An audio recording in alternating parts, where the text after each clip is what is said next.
तो हेलो मेरे dear friends, आज हम पढ़ेंगे विज्ञान।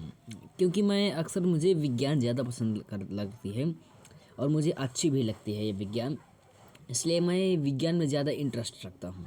और मैं आज आपको विज्ञान के पिछले वीडियो में मैंने 50 तक प्रश्न करवा दिए हैं। मेरे पास पूरा क्वेश्चन बैंक है और यदि आप इसे चाहें तो आप ले भी सकते हैं। सिंपली यहाँ पर हम आज बात करेंगे 51 प्रश्न से 80 प्रश्नों के बीच। आज 30 प्रश्न होंगे और अगली वीडियो में पूरे के पूरे 100 टोटल हो जाएंगे। चलो हम वीडियो स्टार्ट करते हैं। तो कहाँ गया प्रश्न हमारे, कहाँ हैं? हाँ, तो ये हैं हमारे प्रश्न रहे, दिख रहे हैं। हाँ, ये 51वां। देखिए, अगर आपको ये PDF चाहिए तो प्लीज़ कमेंट में यार एक बार बता दो, फ्री में सब बांट दूंगा, बस एक बार बता दो, समझे? ओके। इसके बाद स्क्रीन थोड़ी बड़ी कर लिया जाए यार, मज़ा नहीं आ रहा। बड़ी स्क्रीन हो जाओ। हाँ, स्क्रीन बड़ी हो गई। इसके बाद हमने जूम कर लिया, फ़ोटो जूम। अरे फ़ोटो जूम नहीं भाई, PDF जूम। अच्छा, इसके बाद अब होती है स्टार्टिंग। तो रोटी में फफूंद लगना क्या है? रोटी में जो होता है वो फफूंद लगना क्या है? अनुकूलित परिवर्तन, प्रतिकूल परिवर्तन, प्रत्यावर्तित परिवर्तन या कृत्रिम परिवर्तन? तो 51 का जो आंसर आपका राइट आंसर होगा वो होगा प्रतिकूल। प्रतिकूल अब किसे कहते हैं? प्रतिकूल उसे कहते हैं जब कोई वस्तु हमारे लिए अच्छी ना हो, यानी हमारे लिए वो दुष्प्रभाव पड़े हमारे शरीर पर उसे ग्रहण करने से। तो इसका राइट आंसर होगा प्रतिकूल। क्या राइट आंसर होगा? प्रतिकूल। इसके बाद आसुत जल किस विधि से प्राप्त किया जाता है? तो आसुत जल आप तो इसका आंसर सी है, आसवन विधि द्वारा। कौन सी विधि द्वारा? आसवन विधि द्वारा। अच्छा, भौतिक परिवर्तन क्या है? इनमें से जो भौतिक परिवर्तन क्या है? 53 का जो आपका राइट आंसर है वो 53 का ए हो जाएगा। ए आपका राइट आंसर ए हो जाएगा। ग्लूकोज का पानी में घुलना क्या है? भौतिक परिवर्तन। निम्नलिखित में से अम्ल है। अब भाई अम्ल क्या है? इनमें से अम्ल की बात हो रही है ना, अम्ल है क्या इसमें? तो अम्ल की बात हो रही है, तो अम्ल इनमें से सिरका है। क्या है? सिरका। अम्ल आप जानते हैं, अम्ल उसे कहते हैं जो हमें खाने में खट्टा महसूस हो, उसे हम अम्ल कहते हैं। और निम्नलिखित में से प्राकृतिक सूचक नहीं है। प्राकृतिक सूचक नहीं है। तो 55 का जो आपका राइट आंसर है वो होगा सी। अब सी कैसे होगा देखते हैं। सी आपका राइट आंसर क्या होगा? सी, ऑरेंज, मिथाइल ऑरेंज। इसके बाद चीनी का रासायनिक सूत्र क्या होता है? चीनी का रासायनिक सूत्र होता है C12H22O11। आपका राइट आंसर तीसरा हो जाएगा, 56 का तीसरा। और किसके अणुओं के बीच आंतरिक आणविक आकर्षण बल सबसे कम होता है? कम की बात हो रही है, तो 57 का आपका राइट आंसर डी होगा। क्या होगा? D, oxygen. इसके बाद अगले प्रश्न की बात करें, जुगनू के शरीर में उपस्थित ATP, मैग्नीशियम, आयरन एवं ऑक्सीजन किस पदार्थ से क्रिया करके चमक उत्पन्न करते हैं? तो इसका राइट आंसर आपका होगा लूसीफेरिन। क्या होगा? लूसीफेरिन। इसके बाद प्रबल अम्ल क्या है? अब ये प्रबल अम्ल क्या होते हैं? तो प्रबल अम्ल वो होते हैं जी, जैसे हमारा हो गया 59वां प्रश्न का आंसर आपका डी है, नाइट्रिक अम्ल। इसके बाद अर्जेंटम किस तत्व का लैटिन नाम है? अर्जेंटम की बात हो रही है ना, तो अर्जेंटम जो आपका 60वां प्रश्न का आंसर है वो है बी, यानी चांदी। अर्जेंटम को चांदी कहते हैं। और सोना को क्या कहते हैं? कमेंट में बताएं। चीनी के जलने पर प्राप्त पदार्थ है। जब चीनी जलती है तो उससे क्या प्राप्त होता है हमें? बताइए, कमेंट में बताइए, जल्दी कमेंट का इंतज़ार कर रहा हूँ, अभी नहीं बता रहा। 61 का आपका राइट आंसर सी होगा, कैरेमल। क्या होगा? कैरेमल। इसके बाद निम्नलिखित में से किस पदार्थ की कृषि की आकृति मकड़ी के जाले के समान होती है? तो आपका राइट आंसर 62 का राइट आंसर बी होगा, टार्टरिक अम्ल। क्या होगा? टार्टरिक अम्ल।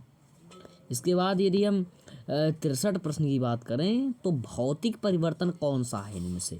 तो 63 का आपका राइट आंसर डी होगा। भाई कहाँ गए डी आंसर? अब हमारा आंसर आंसर आंसर कहाँ है हमारा आंसर? हाँ, तो यहाँ पर होना चाहिए सबसे ऊपर 65। खैर गया क्या, गायब हुआ क्या हमारा आंसर? 63। चलो छोड़ो, चौथा हमारा 64वां प्रश्न गायब हो चुका है, इसे ढूंढने में हमारी मदद करें। इसके बाद हम यदि 65 प्रश्न की बात करें, 65 प्रश्न आपका है, निम्नलिखित में से किसका व्यापारिक नाम धामन सोडा है? इसे आप पक्का याद करके जाइएगा। अगर आप इसे याद करके जाते हैं तो आपकी सफलता के चांसेस 10% बढ़ जाएंगे, क्योंकि ये प्रश्न आता ही है।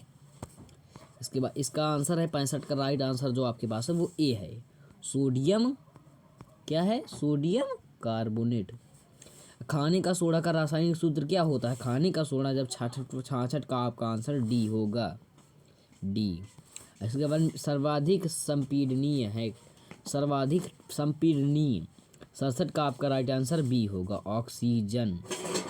इसके बाद निम्नलिखित में से ऊष्मावेक्षी क्रिया है, ऊष्मावेक्षी क्रिया की बात करें तो हम 68 का आपका राइट आंसर बी होगा। क्या होगा? काले क्या है, हाँ 68 का आपका राइट आंसर काली चूने का जल में घुलना। लोहा आयरन का संकेत क्या होता है? Fe होता है। आयरन का संकेत Fe होता है।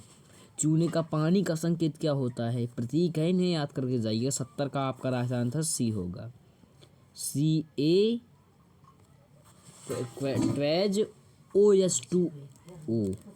अच्छा, जलीय पौधा नहीं है, कौन सा जलीय पौधा नहीं है भाई?